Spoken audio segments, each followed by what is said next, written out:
안녕하세요. iCheck English의 K 스칼렛입니다. 지난 시간에 이어서 이번 시간에는 동사와 형용사를 배우는 시간을 갖도록 하겠습니다. 제가 유튜브를 시작하면서 35년 이상의 학생들을 가르치는 경력이 있습니다. 그런데 초등에서부터 성인들에 이르기까지 교육기관에서도 학생들을 가르치고 그리고 개인적으로도 가르쳤어요. 근데 이 유튜브에서 하는 게 가장 힘들다는 생각이 들긴 하거든요. 하지만 점점 나아질 거라고 생각합니다. 기대해 주시고요. 우리 지난 시간에 배운 거 복습부터 시작할게요. 지난 시간에 우리 팔품사하고 명사하고 대명사 배웠어요. 그죠? 팔품사에는 명사, 대명사, 동사, 형용사, 부사, 전치사, 접속사, 감탄사 이렇게 8가지의 카테고리 속에 들어간다 그랬어요. 우리가 쓰는 모든 말들이. 그 중에서 명사, 이름이었죠. 명사에는 보통, 집합, 물질, 고유, 추상명사 있었어요. 보통 명사라는 건 우리가 셀 수 있는 명사고 개체화되어 있다라고 얘기를 했고요. 그리고 집합명사는 하나의 단어에 구성원이 들어가서 family, team, class, audience 이런 단어가 있다고 얘기를 했습니다. 그 다음에 물질명사 배웠어요. 물질명사는요. 우리가 셀 수가 없어요. 물질로 되어 있기 때문에 셀 수 없는 milk, water, juice, air 등등이 있다고 배웠죠. 그 다음에 고유명사 배웠어요. 고유명사는 인명, 지명, 그리고 고유한 이름이라고 했어요.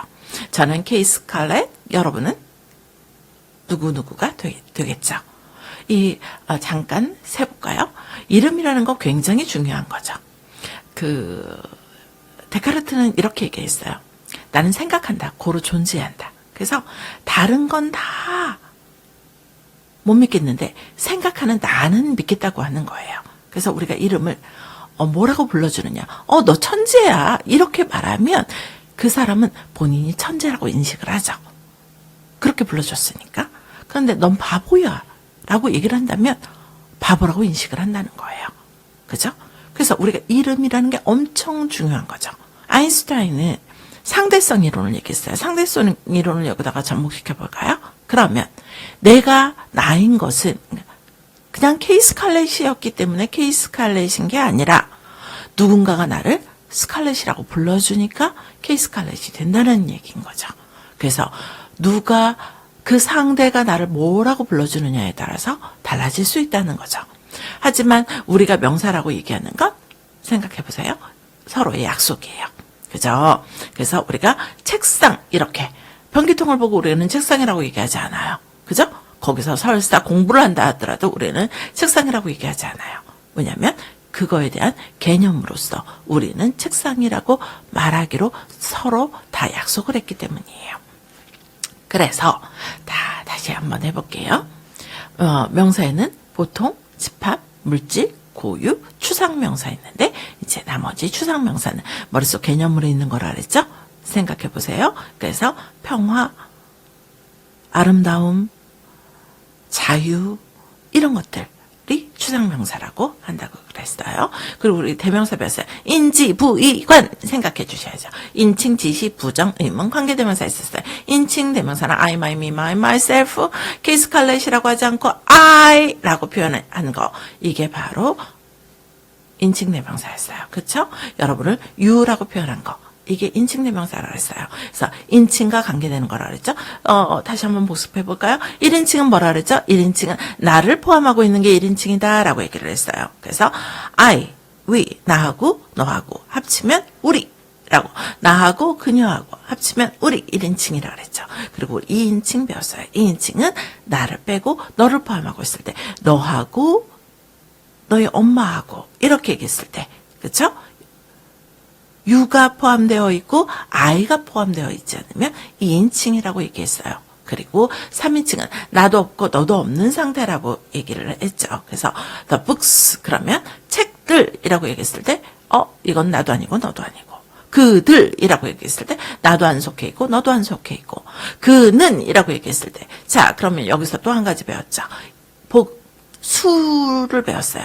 수는 단수와 복수가 있다고 그랬어요. 단수는 단 한 개만 있는 거, 복수는 2개 이상인 거, 둘 이상인 거, 둘 이상인 것을 우리는 복수라고 한다라고 말씀드렸어요. 그래서 여기까지 복습을 해보고요. 인칭 대명사 다음에 지시대명사 배웠죠. 지시대명사는 달랑 2개밖에 없었어요. 가까이 있는 거 this, 멀리 있는 거 that 기억해 주셔야 되고요. 그죠? 그리고 우리 부정대명사 배웠어요. 부정대명사는 뭐를 부정대명사라고 했냐면 정해져 있지 않은 거라고 얘기했어요. 땅 뭐라고 규정되어 있지 않은 걸 부정대명사라고 했어요. some, any, something, anything, both, 둘 다, one 이런 거 부정대명사라고 했어요. 그 다음에 우리 의문대명사 공부했는데요. 의문대명사는 크게 의문사를 둘로 나눠서 의문대명사와 의문부사가 있다고 배웠어요. 그쵸? 의문대명사는 근데 who, what, which 있다고 그랬고요. when, where, how, why는 의문부사에 들어간다고 그랬어요. 그럼 의문대명사와 의문부사를 나누는 기준이 뭐였을까요? 바로 뭘로 사용할 수 있느냐. 그쵸? 명사가 하는 역할, 그럼 자다 일어나도 벌떡 대답하셔야 돼요. 그게 바로 뭐냐면 주목보, 주어, 목적어, 보호 역할을 합니다. 이렇게 얘기하실 거예요. 명사 가족들은 전부 주목보 역할을 할 거예요. 그럼 명사도, 대명사도, 동명사도 전부 다 주목보, 주어, 목적어, 보호 역할을 하는 거예요. 주어는 우리나라 말로 은느니가가 붙는 말이었고요. 목적어는 을을에게가 붙는 말이었죠. 그래서 who, what, which는 누가 무엇을, 어느 것을 이렇게 사용할 수 있다 그랬어요. 그래서 의문 대명사에 들어가는 거였고요. when, where, how, why는 의문 부사에 들어간다고 배웠어요. 자, 의문 대명사, 관계 대명사도 배웠죠? 문장과 문장을 연결시키는데 주어로 연결된 건가, 목적어로 연결된 건가에 따라서 우리는 관계에 대해서 대명사를 쓰는 걸 관계 대명사다 이렇게 배웠어요. 자, 여기까지가 복습이고요. 오늘 배울 건 동사와 형용사를 배우도록 하겠습니다.